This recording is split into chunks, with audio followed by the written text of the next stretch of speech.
Hello and welcome to Mary's Eclectic Interests. My name is Sue Ellen Zagrabelny and I'll be your host today. Our guest is Teddie Bernard, and she is the author and designer, artist for a number of comic books. Welcome, Teddie. Thank you, Sue Ellen. When did you start writing comic books? I started writing comic books in about 5th grade. A couple of my friends, or they weren't exactly my friends then, but became my friends through this, started this craze in my classroom where basically all the kids started drawing comics. It was the cool thing to do. And after that, I just kind of stuck with it once the phase kind of died out for everyone else. I really loved writing and drawing before that, so it was nice to find a medium that combined the two of those. Is your age a plus or minus in doing your comic book work? It's both a plus and a minus. I don't really feel like my age affects my content, and it's kind of weird when people say to me, oh, you're a really good artist for being 16 years old. But it's true that I am doing some opportunities, like I'm going to be selling my art at a youth art fair, which if I was 23 years old, it wouldn't be a youth, and I couldn't do that opportunity. So it is nice to have some opportunities that wouldn't be available to me if I was older. Teddie, how do you take it when somebody says to you, you're a good artist for being 16? I just say thank you and move on. I recognize that my art is very good for being 16 years old. It is a little weird though, because my age does affect my art and it doesn't really affect my art. I, for example, know a bunch of other artists who are 16 who I consider to be better than myself, and I admire those people and I aspire to get to their level of mastery. So I just kind of say thank you, because it is a compliment, even if sometimes I'm kind of like, well, even if I was 24, some of my art would be, maybe not for all of it, but some of it I think would still hold its quality. You came on Mary's Eclectic Interest today, and you've had some contact with Mary Melange, the creator and producer of this show. How did you meet her? Well, I met her when I was having a booth at the MCBA Spring Comic Con. MCBA is the Midwest Comic Book Association, and I was selling my art and Mary came by and said she'd be interested in having me on the show, so here I am. Terrific. And this contributes to the eclectic in Mary's Eclectic Interests. Very spontaneous. Yes, Mary's spontaneous interests. Describe how you come up with your ideas and bring them from the idea to completion. Well, a lot of my comics usually start with a short writing of a script. Like The Wolf Queen, I wrote a short 2-page script of just all the dialogue in it, and then I did small storyboard sketches, which I try to do for all of my comics unless I'm just going to go in and draw it straight up, which lets me lay out the scene and make sure the panels flow smoothly. Then I sketch it out on a larger paper. I ink everything on paper. I go over the pencil lines in black.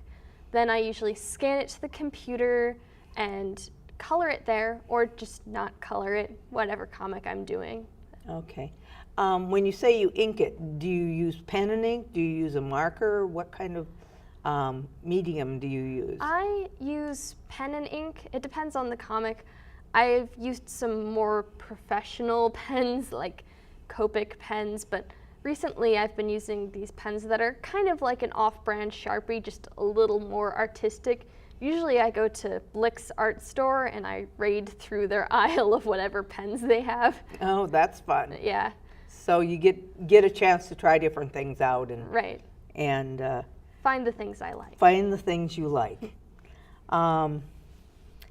Are you trying to convey a message in your stories, and if so, how do you come up with those?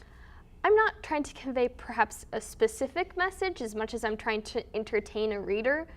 In my comics that do convey a message, I guess Foursquare, which is a collection of Foursquare comics, I a lot of them I draw when I'm feeling something, like if I'm sad, I'll draw a sad one, or if I'm hopeful, I'll draw a hopeful one. And they're just little 4-panel ways to get out a little spur of emotion. In my more story-based comics, there doesn't tend to be a message as much as themes, like there's lots of themes of sort of supernatural or the unknown or some sort of twist in my comics. Who is your favorite artist? Who? I'm just going to list several things: artist, artwork, or comic book. And you can answer all of them, or one of them, or none of them. Artist, that's hard. I've been going to the MIA a lot recently. I really love Claude Monet's work. I'm just like everyone else. I love a little Vincent van Gogh. His stuff is just phenomenal to see in the person. And I can never remember this guy's name. He's really famous, but it's the man who does the painting that's The Birthday Party. We were talking off camera, Teddie, and you had some comments about The Birthday Party.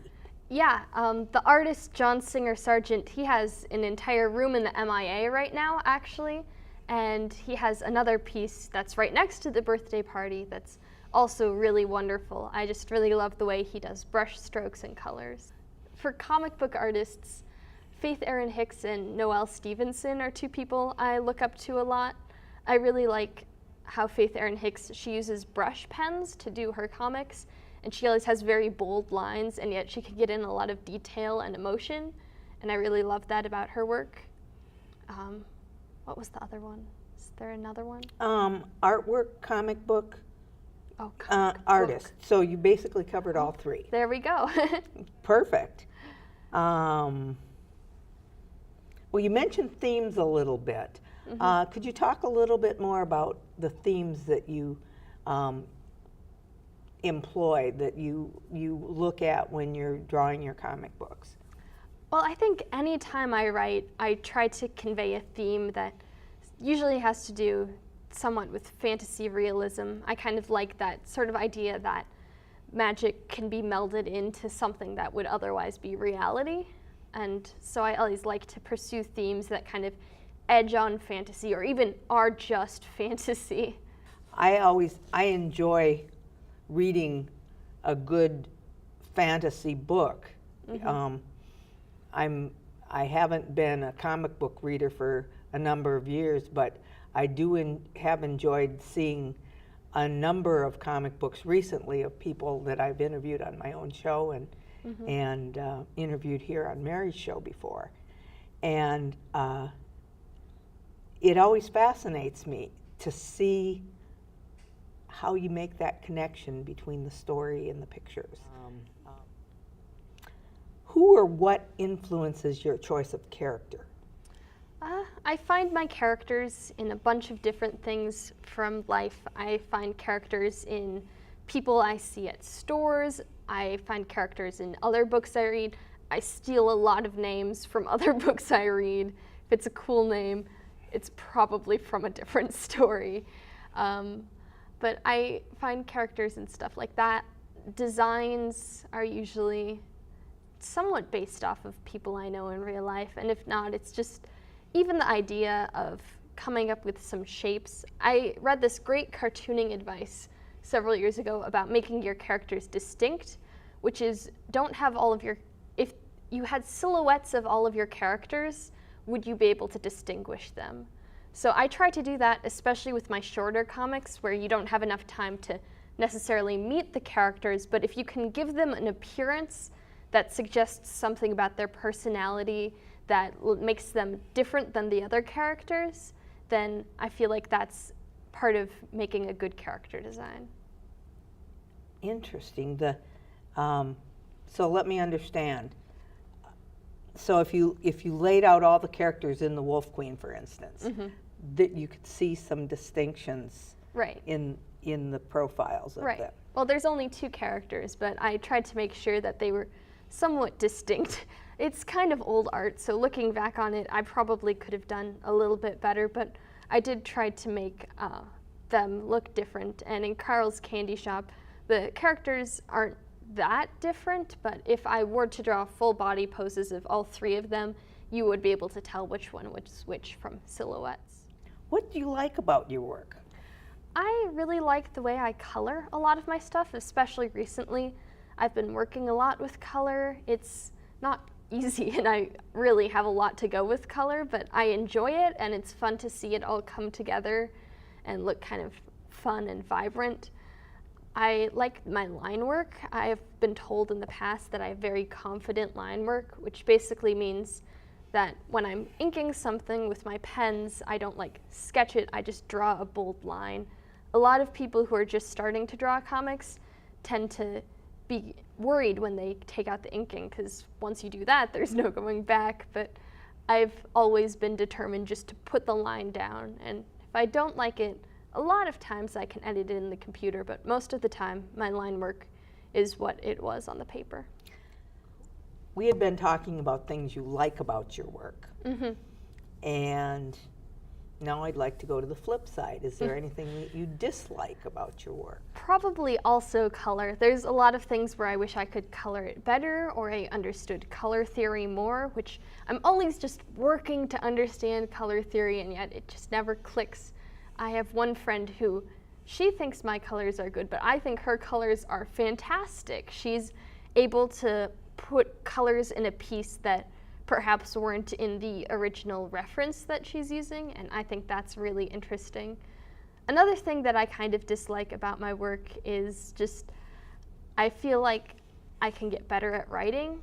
At some point, it's kind of hard to write a story that's 16 pages long, so I think that I've done a good job with what I have, but I think I can get better at it, and I'm interested in finding new themes to show in my work. Yes, the idea of improving. What kind of classes are you taking now that help you improve in your work?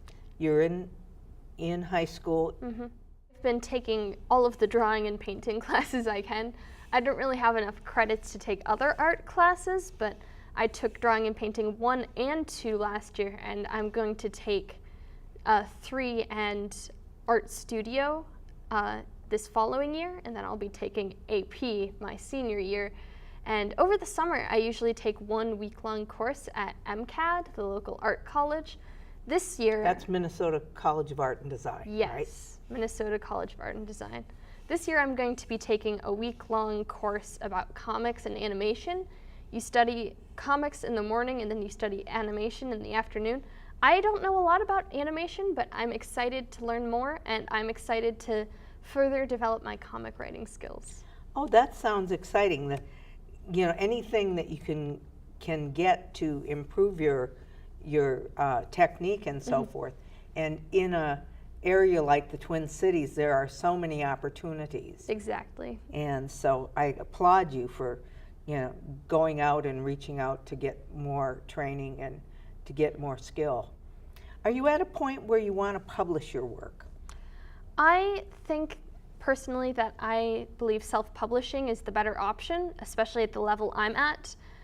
I bought my own art printer, who I named Miranda, but I think it's a lot easier for me at my level to just print things at home. I'm not producing a bunch of comic books. I don't even sell all of the comic books I bring to events. So it's better for me to be doing it small scale and self-publishing everything. I think possibly one day I could try to look into a publisher or collective who is interested in my work, but right now I'm pretty satisfied at just printing them on my own. As a teenager, this is pretty intense, the drawing and the writing of the stories, going to places like Comic-Con and other places. You mentioned that off camera, that you're going to an art show. And what is that? This August, the Uptown Art Fair actually has a sector that's the Youth Art Fair, and I'm going to be selling my art in the Youth Art Fair, which, lucky for me, is indoors. The rest of the fair is outdoors, but I get to sit inside. Oh, lucky you. Yeah. So, getting back to my original question, how do you do all the things that you want to do as a teenager. What kind of support system do you have? Well, my parents have always been supporting my art for as long as I can remember.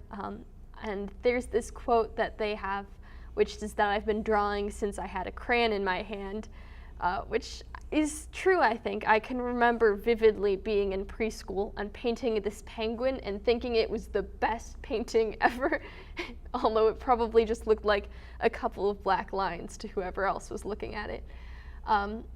They've been very supportive of me doing these art shows, which has not been something that's been easy for me to do, especially since to get started it costs a lot of money, as you might imagine, to buy an art printer and the ink and the paper and so on and so forth.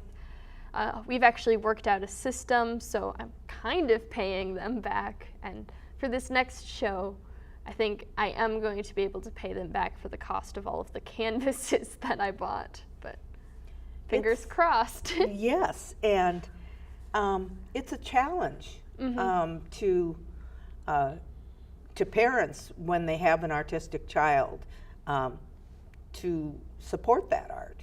And it sounds like your parents have found a way to do that. Right. Well, I mean, it is a challenge and it isn't a challenge. I think someone like me who's very determined to go out and like get into the art world and do all of these crazy things like trying to print my own art and sell it, I think that can be a little harder, but I don't think it's hard for any parent to support their child and what their child loves to do.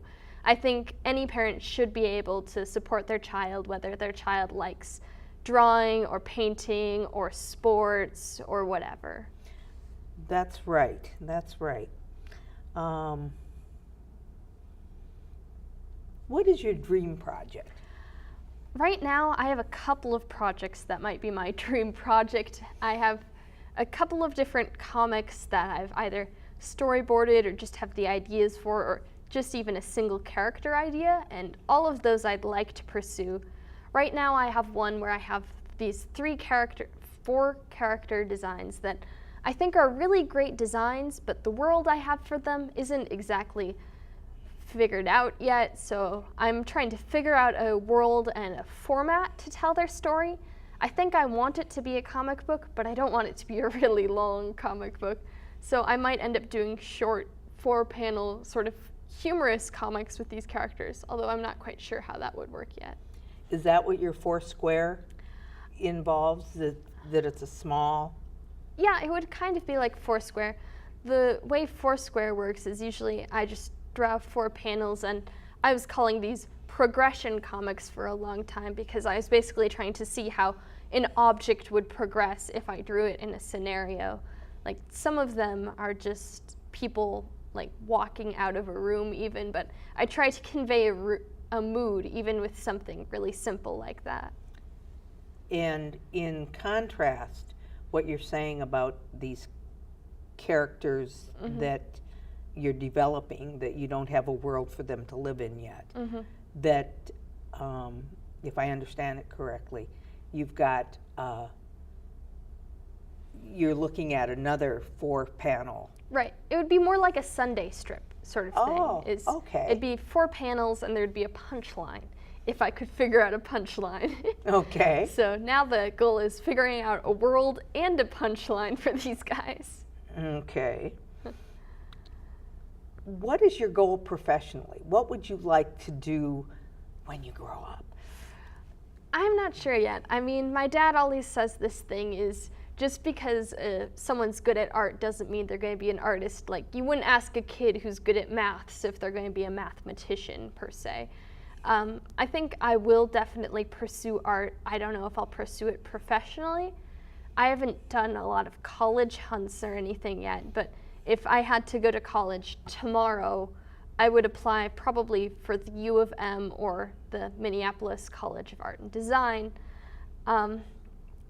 Right now, my professional goal is just to be doing these art fairs through high school and keep promoting my art and selling my art and trying to make a little name for myself, even though I'm still in high school. Mm-hmm.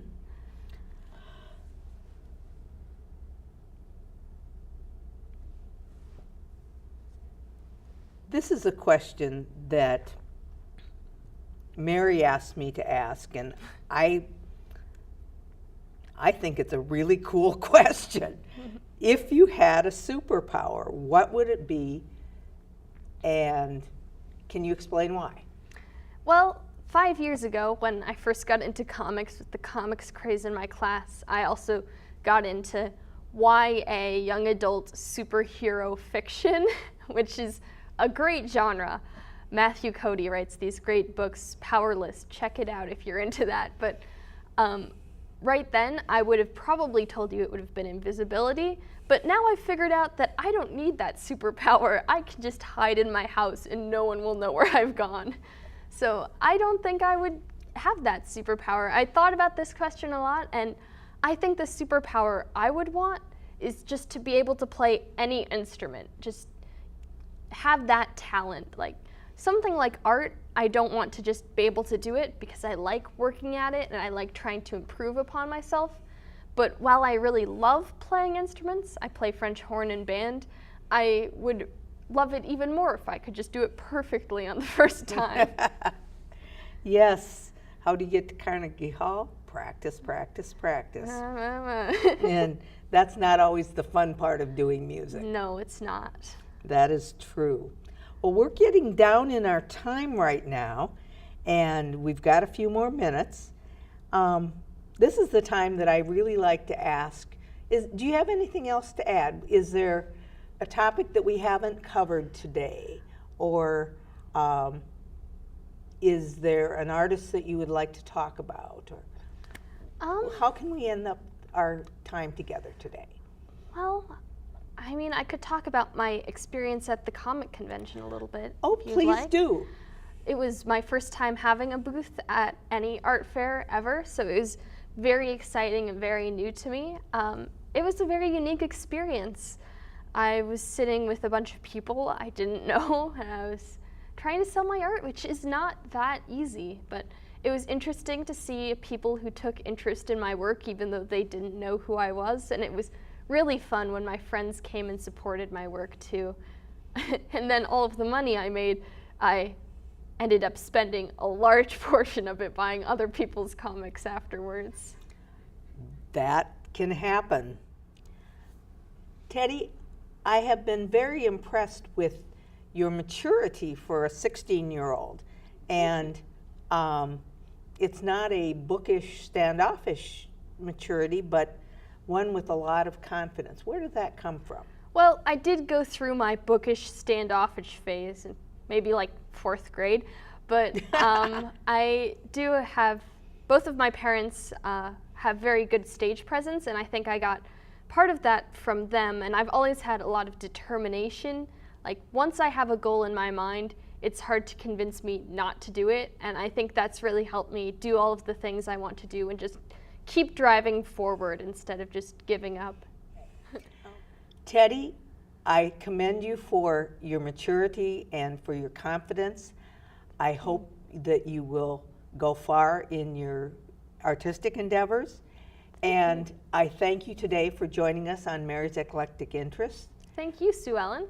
And I look forward to see you next time on Mary's Eclectic Interests. Thank you for joining us.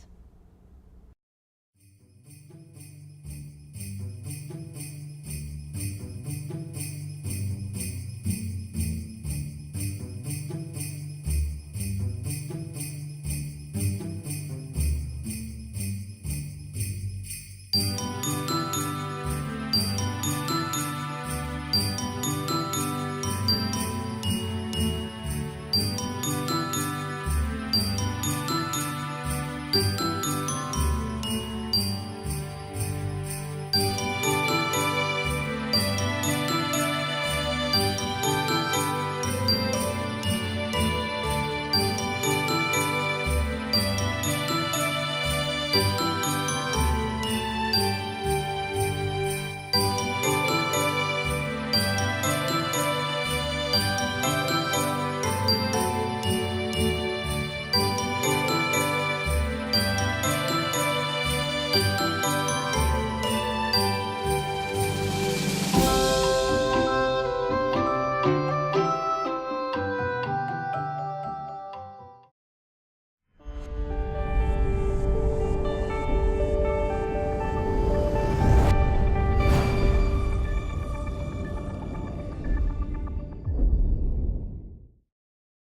What makes your community feel like home? Is it knowing what's happening in your neighborhood? Or when people know your name? Connections make us a community. For more than 30 years, Northwest Community Television has connected citizens, neighbors, even sports fans through video. You can learn about the latest news through our truly local newscast. We cover and air around 150 high school sporting events every year. For our cities, we air parades and city meetings that you can watch whenever you want.